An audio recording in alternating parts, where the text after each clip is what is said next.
With the moving truck behind her, my mother-in-law, Jane, said triumphantly, "I won't be giving out our address to the stranger." Behind her, my husband, Brian, was getting into the car, smirking all the while. It seems he is seriously considering following his parents. I quietly bit my lip. This is typical behavior for them. Assuming I won't retaliate, they do as they please. Although my father-in-law is a decent man, his outdated belief that women should be obedient and supported by their husbands means he's no help.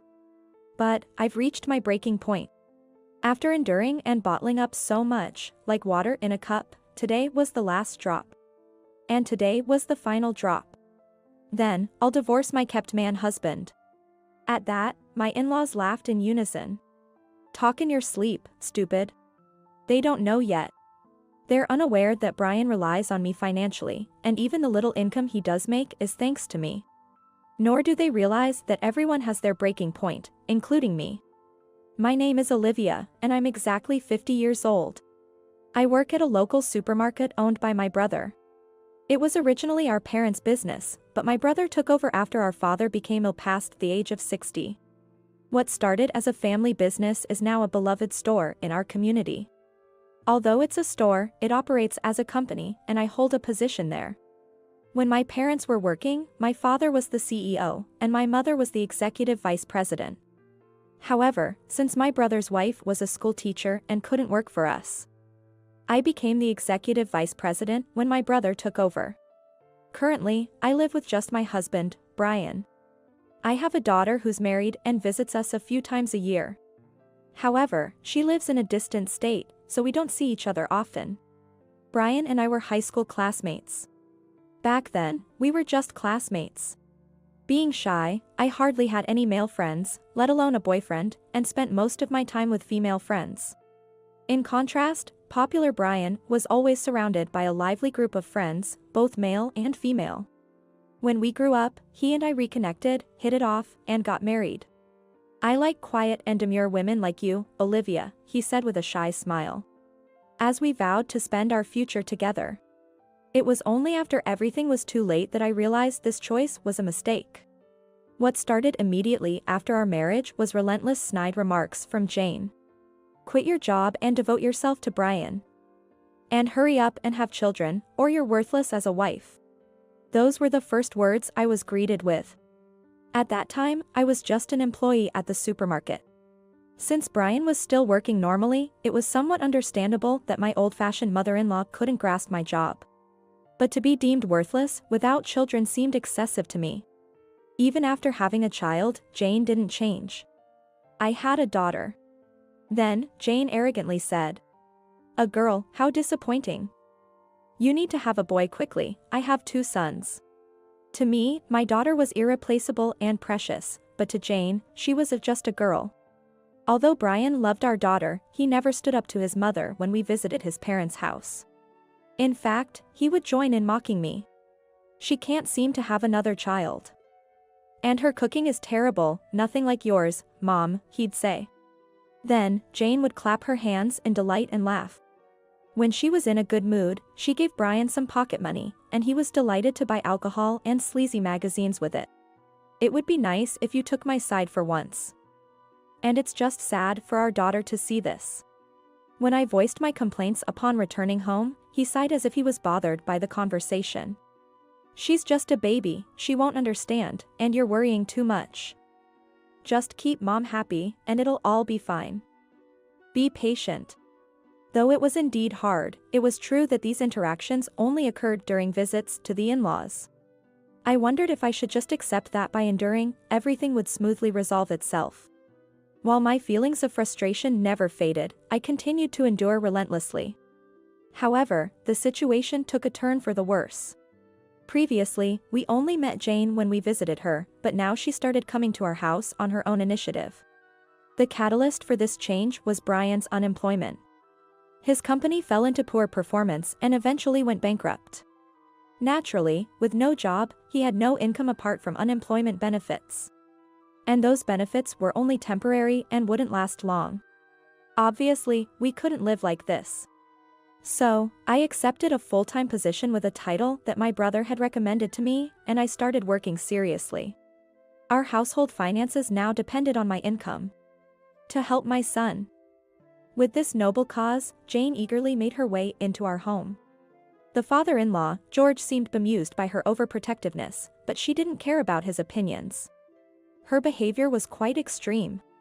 It seemed like everything I did displeased her. I was shocked and scared when she started refolding the laundry I had already folded, taking them out of the dresser just to do so. I couldn't understand what drove her to such extremes. If she disliked it so much, I thought, she didn't need to come to a house where I was present. When will you quit your job, Olivia? It's because of you that Brian can't find work. Jane began to make absurd demands of me, who was single-handedly supporting the family. Looking to Brian for a rebuttal, he awkwardly averted his gaze. It wasn't my fault that he couldn't find work. He had no qualifications and his experience was limited to clerical work, with no special skills. Yet, he was picky about his jobs, insisting, "I won't do anything but office work, physical labor is out of the question, and I can't work late." In other words, it was his own fault he couldn't find a job. But in Jane's eyes, my working was the cause of his lack of motivation and the root of all problems. The situation with our child was the same as ever. "Granny's here," she'd say. Despite such words, she openly stated that girls were of less value than boys. When our daughter, who had begun to understand things, started avoiding her grandmother who made nothing but derogatory remarks, Jane snapped. "You're just like your mother. Not cute at all." My daughter was hurt, but Brian did nothing but lie in front of the TV. "There's no need to talk like that. If you dislike me and our daughter so much, you don't have to come over." When I couldn't contain my frustration and spoke out, Jane arrogantly replied, "This is my son's house, so it's none of your business. If you have a problem, you can leave." To reiterate, Brian was unemployed. I was the one supporting the family. I was infuriated by Jane's refusal to face reality. Every time I saw Brian just lying around, ignoring everything, it broke my heart. I reported this to George, and it seems he, who adored his granddaughter, scolded Jane. After that, she stopped making comments about our daughter and her visits were halved. Years later, Brian settled into a life without work, fully becoming a dependent. On the other hand, I, from a housewife's perspective, started contributing to the supermarket's sales with new ideas and became more dedicated to my work. When there was a part-time job opening at the supermarket, I suggested to Brian, "It's easy work, why don't you give it a try?" As a result, he managed to get a job, albeit only working twice a week. During a summer visit to my in-laws, he proudly talked about his new job. Despite it not being his own effort, I thought it was better than nothing and watched over him warmly. "You've finally found a job, Brian. You're truly commendable. Work hard and prove your wife wrong, and make her quit her job soon. A housewife's place is in the home, after all." Jane said this loudly enough for me to hear, addressing him. Moreover, during visits to the cemetery, she would start badmouthing me to acquaintances and neighbors we encountered. "Olivia is such a miser, working for pocket money at her parents' company, truly embarrassing. She neglects her household duties, making my son suffer." I was constantly ridiculed by her in public. "It's disgraceful, stop it." The only one who seemed fed up enough to speak out was George. My sadness only grew as Brian pretended not to notice. I continued to endure through it all. If only Jane would stay away, Brian, despite being lazy, was a kind father. I kept enduring for the sake of our daughter, believing it was better for her to have her father around until she was independent.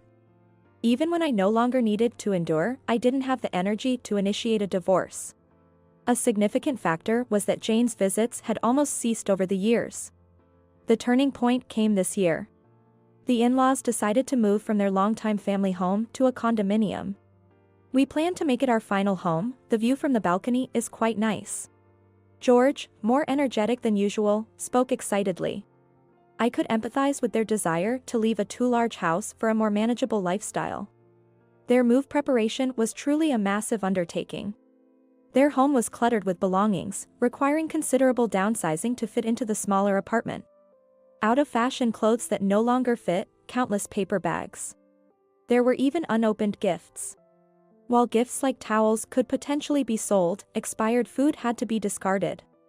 For 2 people, the excessive amount of crockery was also likely too much. Jane, we can't keep everything.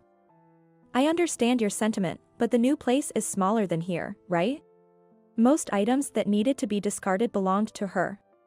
Understandably, she was terribly resistant to my touching her possessions. Stop talking nonsense. Do you want my things that badly?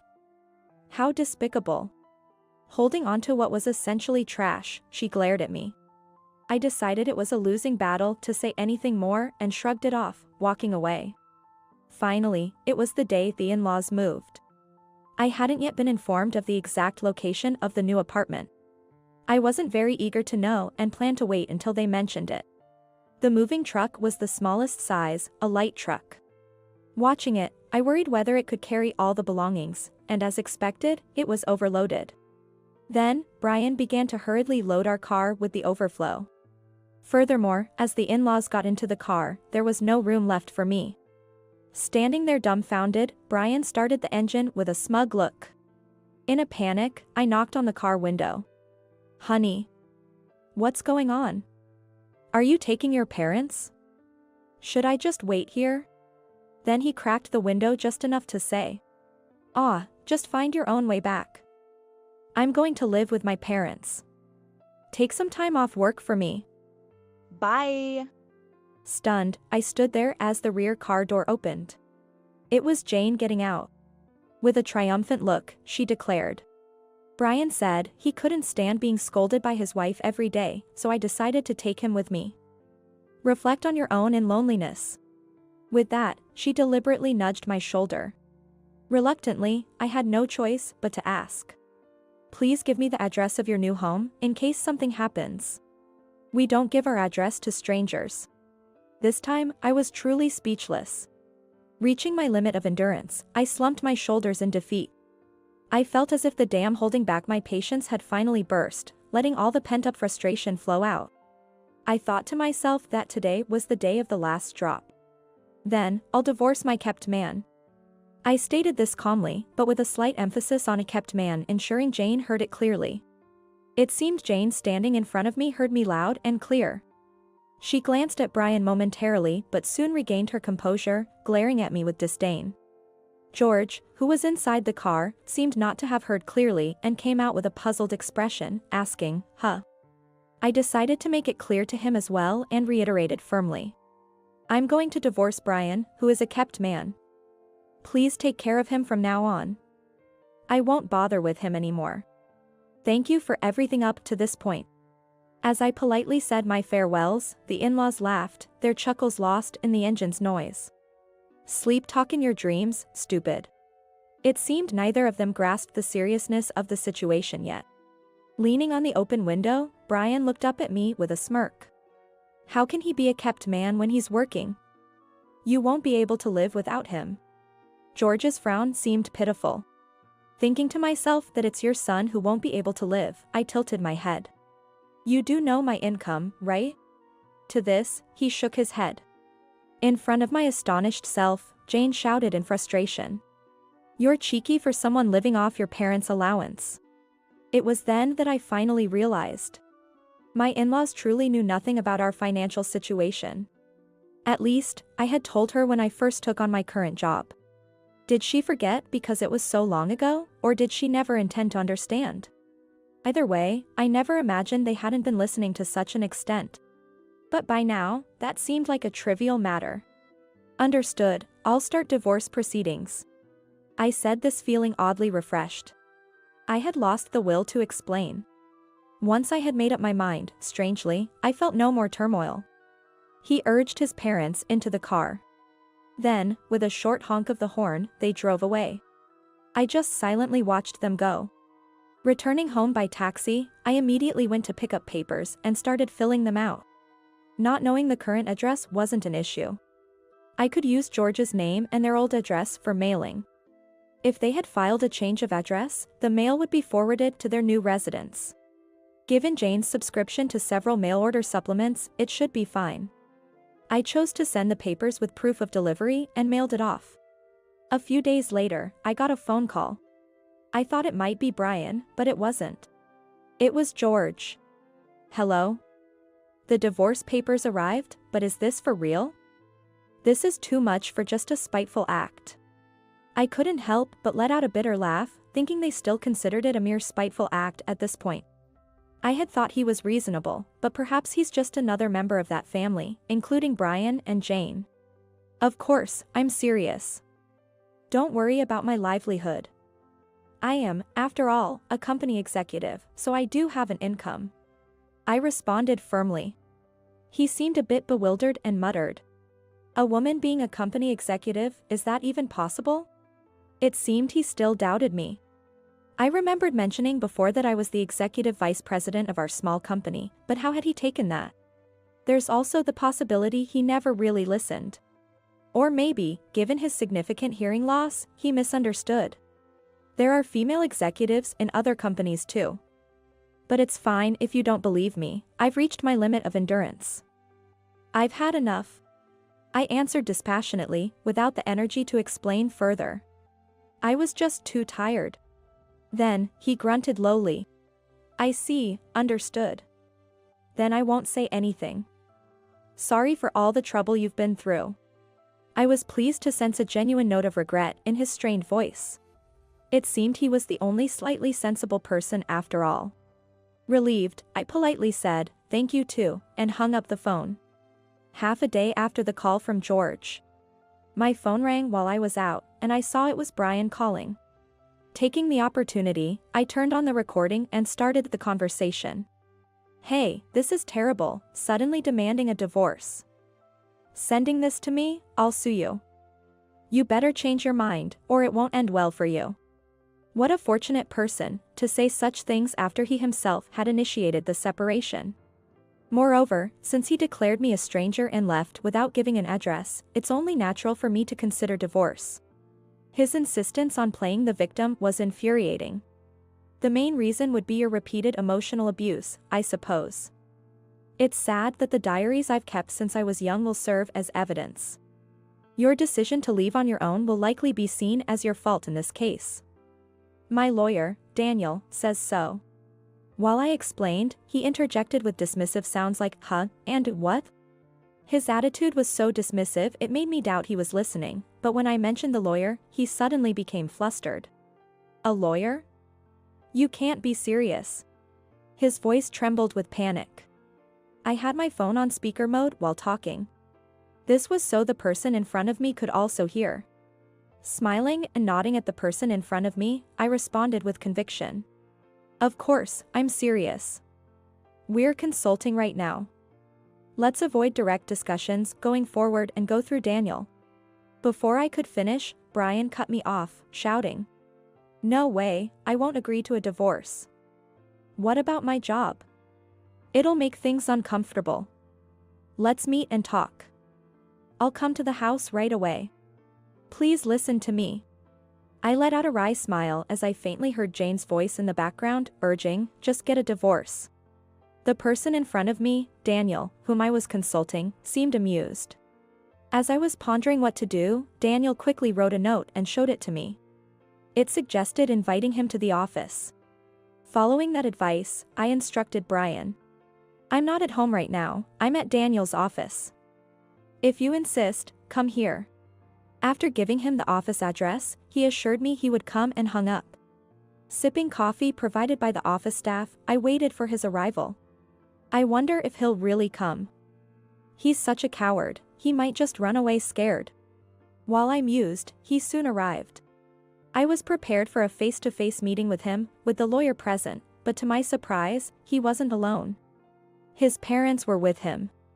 I could tell that he must have said something like, I can't do this alone, come with me, asking his parents to accompany him. I was astounded by his lack of independence. He entered the office looking tense. He seemed restless, glancing around nervously. Daniel sat next to me, ready to face the three of them. Now, the direct confrontation was about to begin. Wait, no, I mean, divorce, that's just unthinkable. Facing me across the table, Brian immediately started speaking in a hushed, rapid voice. Despite his shouting over the phone, he could only mutter in the presence of others. I firmly rejected his plea. No, I absolutely want a divorce. I never want to live with you again. Since we're with a legal expert, let's also discuss the division of property now. Brian flinched. He glanced at Daniel and then fell silent. It's pathetic how he could be so domineering with me or female employees, yet so meek in front of a male lawyer. I sighed involuntarily. After that, he didn't say another word, and George just sat with his eyes closed, arms crossed. With no other choice, I looked at Jane, who glared at me without hiding her intense emotions. What property? I have no intention of sharing a single dollar with you. Saying this, she attempted to throw her freshly served hot coffee at me. The office staff quickly intervened to restrain her, narrowly avoiding a dangerous situation. In a divorce, the assets of our household should ideally be divided equally between me and Brian. This is because, legally, the income earned during the marriage is considered a joint effort by both spouses. However, the situation changes if both parties agree otherwise. Fine by me. Let's have no division of property then. I answered coolly.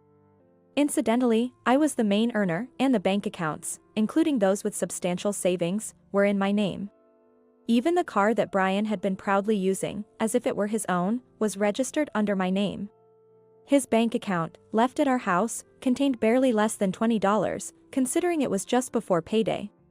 Effectively, he had almost no assets. No division of property essentially meant that I would keep everything.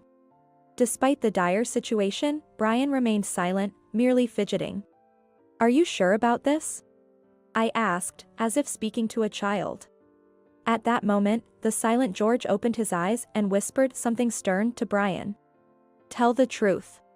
Yet he remained indecisive. Was all he said before. Incredibly, he laid his head on his mother's lap. While stroking his head gently, Jane kept glaring at me. I truly understood what it meant to be appalled. It was genuinely disturbing. Eventually, it was decided that the divorce would proceed without any division of property.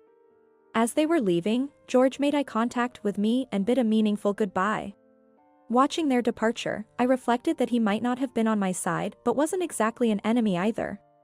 He held the old-fashioned belief that men are superior to women, but he could admit his mistakes. After my in-laws and husband left, I finally allowed myself a smile. Daniel, who had been unusually quiet, seemed to have been biting his cheek the whole time, holding back laughter. It's understandable, given that the opponent who should have been arguing for a share had voluntarily renounced any claim. After the discussion, I hurriedly proceeded the divorce process. I was free. But it wasn't over yet. The following week after the meeting, Brian, now my ex-husband, boldly showed up at my workplace. It would have been fine if he just worked normally, but that was not the case. He completely ignored his own job and clung to me instead. "Olivia, I was wrong. I'll come home, let's get back together. I have my own job, and he and I have different responsibilities." It was extremely bothersome to have him following me around. Despite repeatedly telling him to return to his own post, he wouldn't listen. Instead, he jumped out in front of me inside the store and sprawled out on the floor. "Wha? Please." Seeing him cry out and flail his legs while drawing the attention of customers made me dizzy. This was truly unbearable. I decided to fire him. Everyone, including my brother, agreed to it. In fact, there had been multiple complaints about his work attitude from other employees. It was only my indulgence that had kept him employed so far. Naturally, no one lamented his departure. The next day, our supermarket was in turmoil again. "My child was fired, you must have poisoned the company against him," shouted furious Jane as she stormed in. I had her taken to the break room in the back for the moment. At my brother's suggestion, we called Brian and also summoned George. With my brother and a few employees as witnesses, the final discussion began. First, I explained the disgraceful behavior from the day before. Then, I addressed the accusation Jane had made, saying, "You must have poisoned the company against him." I didn't poison anyone, I decided to fire him. His behavior was disruptive to business, it's impossible to keep employing him under these circumstances. Hearing my response, George seemed somewhat impressed and said, "You have the authority to do that?" Everyone from the supermarket side present nodded. Of course, Brian must have understood as well. He looked diminished, shoulders hunched. Only Jane seemed shocked. I calmly presented the facts. Of course, I do. I'm the assistant manager and the executive director. In our small company, most decisions are made directly by my brother, President Parker, and me. Executive director? Jane finally seemed to grasp my position and turned pale. She grabbed Brian's arm, trying to make him look up. Ignoring them, George continued to ask questions. So, you were the higher earner? I slowly nodded. Yes, Brian only worked part-time twice a week. He couldn't possibly match my salary as an executive. It's not even 1/10, it's closer to 100th. And you said my job was due to parental connections. But Brian was hired entirely through my connections. It was a mistake, and this outcome is actually more appropriate. This time, Jane was truly speechless.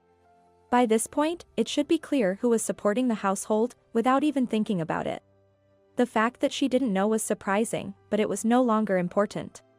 It's just revenge, mixing personal issues with business. Brian exclaimed. It's about time he moved on and looked for another job. Wanting to work here under these circumstances is just too brazen. The issue is your bad behavior. We've had complaints from other employees, remember? Sleeping in the break room during work hours. Inappropriate remarks to female employees. You know this because I've scolded you each time, right? Oh. You ran away with your parents because it was too hard to be scolded by me? My voice unintentionally became stern. He started to cry with a deep groan. My son would never do such things. I presented evidence in front of the screaming Jane. There were multiple records of misconduct, including surveillance camera footage and recordings made by other employees. I'd even like to dock my own pay for having protected such a person in the past. Jane was stunned. When she reached out to Brian, I thought she was going to comfort him again, but instead, she pinched his ear with incredible force. What are you doing? Brian screamed and covered his head. Her fury didn't stop there. She began hitting him with a cushion she had grabbed, over and over. Having no other choice, I turned to George, the only one still calmly sitting and looking our way. I secretly helped out by working alongside the part-timers to make up for his lack of work. I've apologized to those who were inconvenienced and sent them gifts. It was all my selfishness. I'm sorry for the trouble caused to the other employees, and I'm relieved that we could finally fire him. Jane was sobbing with frustration. Jane, with a grave expression, apologized to all of us employees. Let's go home. Olivia, I'll have a stern word with Brian. I promise we won't trouble you again. Thank you for everything. With that, George stood up to leave. Being old-fashioned, he's likely to keep his promise. I felt I could genuinely believe his words. Hearing this, Brian looked as if it was the end of the world for him. Jane, gritting her teeth in frustration, then angrily rasped. Why would you say such a thing? That's a huge loss. We need to reconcile for Brian's sake. It seemed she finally understood the reality of her son. Now, she appeared not to want to let me go, contrary to before.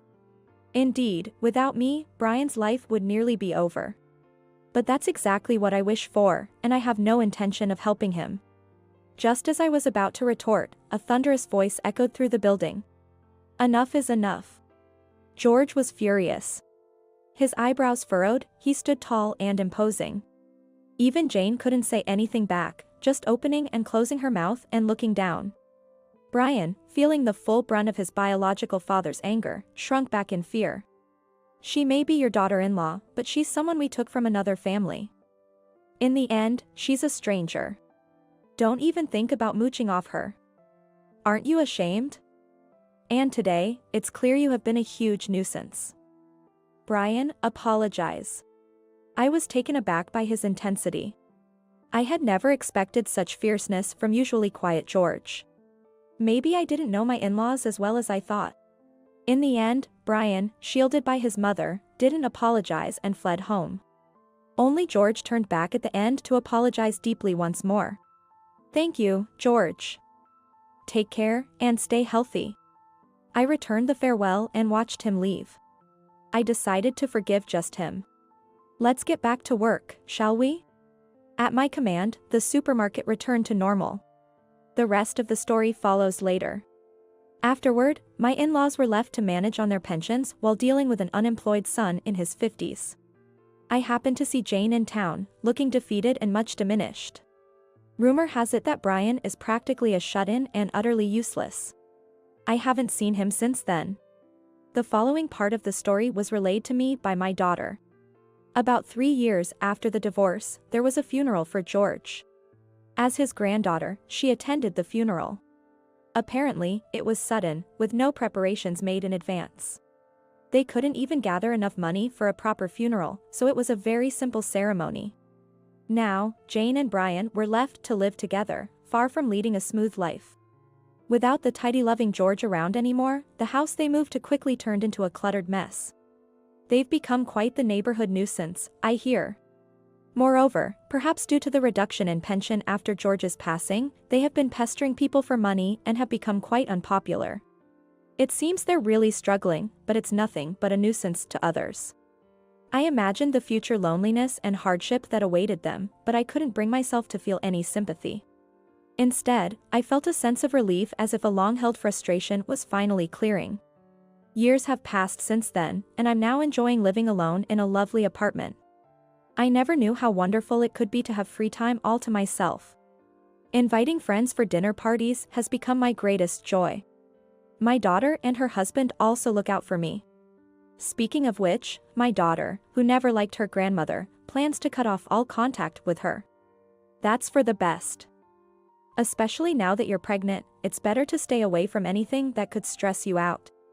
There's no need for your baby to meet her.